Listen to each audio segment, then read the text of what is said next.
Chris, how's the week been, and how's the squad looking as we head into the weekend? Yeah, week's been very good. It's felt like a good week to work. Basically, fresh faces in, good training time, been able to, coach some of the key messages to the new players that are bedding in, reinforcing it for the existing players. But it's felt like a bit of a new team forming really because of the new fresh faces. So it's re-energised the training ground as it naturally does. They're all good characters. They want to improve. They want to help. They want to contribute. So it's been a really good week. How important is that week? Because you've got time on the training pitch, but also probably time in the analysis room as well with the new recruits getting used to how we want to play and for you to get your message across. Well, it is. I think you realise how much time you have when there's just one game a week. When there's 3 games a week, that midweek game just takes up all the focus. But for example, we trained yesterday, a really strong session, and I was able to analyse that and then have a meeting about that training session. So you're not just preparing just for a game, you're also able to make training really meaningful. So we spoke about how we want to play with and without the ball. And again, you're working on your game. So I think that's valuable time for us. We've had another new recruit this week in Carlos Vicente. How's he settled in, and what are the qualities that made you so interested in wanting to bring him to the club? So, main qualities was his intensity. He makes a lot of good runs in behind, energetic player. He's got qualities, very good crosser of the ball. He's predominantly a right winger but can play off the left, but played at a really good level, so that straight away you think he's playing in La Liga. He's 10 goals in all competitions so far this season. He's a well-respected player in Spain. To attract a player of that calibre here, I think is really encouraging to a championship club. He had good options, to my understanding, in Europe of teams that were interested in him. So I think we've done really well to attract him, and I think he'll fit into our style. We're always a team that tries to open up, tries to play with width, wingers. We've got an attacking game, and I think he fits into that. If you look at some of his clips, he's almost like a kind of throwback winger, hugs the touchline, can beat a man, likes to cross as well. Is he a different type of profile to maybe one we haven't got at the squad at the moment? Well, he is, yeah. Like you say, he's a right footer, plays on the right and goes on the outside and crosses. That is a throwback, because normally, like someone like Pat often will play off the right now, off an inverted position coming onto the left foot and crossing from there. So not many will dribble on the outside, and that's what he can do. But he can get there and he can put good crosses in. We've got someone like a Prisk in the building now as well, who's a good size, very good in the air. So there's a link that hopefully can develop over time. So yeah, I think he's got the energy, he's got the mentality. Obviously, when I met him, I was very impressed with speaks very good English, very bright lad, and he's really keen to be here. He really wanted to come. He could see the direction of the club, and I think we've signed a really exciting player. And another Spanish speaker, so how much will that help John Solis, for example, and his settling in period? Yeah, it does. They played against each other, so they knew each other from that. Paik speaks obviously Spanish, so that helps.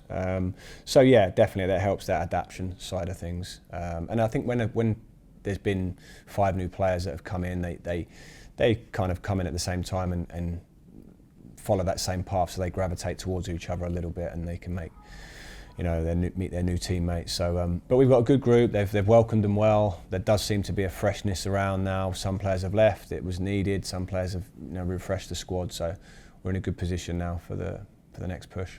There was reportedly a lot of interest in Vicente from other clubs in Europe. The same with August Prisk when he came to Blues. What does that tell you about what we're building here and the fact that these players do have options across Europe, but they're choosing to come to Birmingham City? Well, it says a lot. Again, I don't know how much was said or what you can say, but there was some good European clubs that are playing, top European competitions that wanted, to my understanding, Prisk and Vicente as an example. And like I say, it's one thing coming to England, it's one thing coming to the Championship, and picking a club, but it's because, like I say, they can see the direction that the club's going in, they believe in it. And I was able to meet them, speak to them, convince them of what we're doing here, where we're going, how we see them being part of that, and that turned their head enough to choose us. So, we have to give them time, obviously, because they are coming, and, it's not going to happen. You want it to go click of a fingers straight away they're into it and they're scoring goals and creating goals, whatever, but it takes a little bit of adaptation. We have to give them the space for that. That's important to remember, but there's no doubt we've signed quality players. You seem to be quite well stocked now at the top end of the pitch in an attacking sense. How excited are you to be working with this group now in this last few months of the season? Well, I am, because I think what it gives us is depth. I think what we have has been very competitive. We've maybe in 3 game weeks, I've probably felt in that 3rd game we've looked a bit jaded. We've maybe overcooked a few players, especially creative ones that need a little bit of zip for the final game, and we've probably lacked that, and we haven't done too well in those weeks. And I think having depth, whether it's 60 minutes, 30 minutes for a sub, and then you swap it around for the next game, just should keep us at a better level in terms of our energy and intensity, which is a big part of our game, pressing, running. So the depth, I think, is going to be important for us. A few days left now in the transfer window, closing on Monday evening. Are we still in the market? Are you still assessing different options, maybe defensively, for example? Yeah, I think we've always been with 4 centre-backs since I've been at the club. We've got 3 at the moment, with Jack being injured, unfortunately. So we've gone along with 2 throughout January, which we've managed to be okay with. But you do need 4, because obviously the nature of injuries and things, you do need to make sure that you've got the 4, unless you've got like a full-back, centre-back hybrid player that can do both quite comfortably. So if there's something we can do there in that position, then we'll look to do it between now and Monday.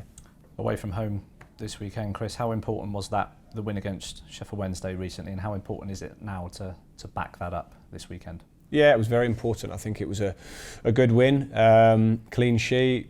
You know, it was a lot of talk about it, but it was important for the players, and they felt really good after that game. We got a good result there. Should give us confidence. You know, we know how to win games. Away from home, this game, Oxford fighting for their lives. You know, you can see that in their performances. They've gained confidence in the last 3 games since, you know, you can see the new manager's impact. So we have a job on our hands, but you know, I've got every confidence that we can go and do what we need to do if we match that fight that we're going to come up against, and we have the skills to get a result. They've taken points off of all the 3 sides that were relegated from the Premier League last season. So again, opposition not to be underestimated. And how important is it to first of all stand up to the test from a physical aspect? Yeah, and then grow into the game from there. Yeah, and it will be like that. I think they've drawn with Bristol City. They've drawn with QPR, 0-0 draws. They don't give a lot away in those games. They've gone to Leicester and beaten Leicester. So yeah, they've been solid. I think we know that it's going to be a battle physically. We're going to have to be up for that, stand up to that, and then we're going to have to try and make it look like the kind of game we want it to be, try to impose our game as much as possible. And I think we've done well in recent games, actually, and results since the Watford game have been very good. You know, 2 points per game on average over that time, but we've probably at times not quite had the control that I think we're capable of having on games, and that's something that we've been working on this week. And I think that's when we're at our best. So hopefully we can bring that. Just finally from me, is there any positive injury updates that you can provide? And you know, Bright was in the matchday squad last week. Is he in a position to start if need be? Yeah, Bright's back around it now. Has a good week of training, so he's in contention. There's no one else that jumps out. The ones that have been out, they've still got a few weeks to go. Thank you.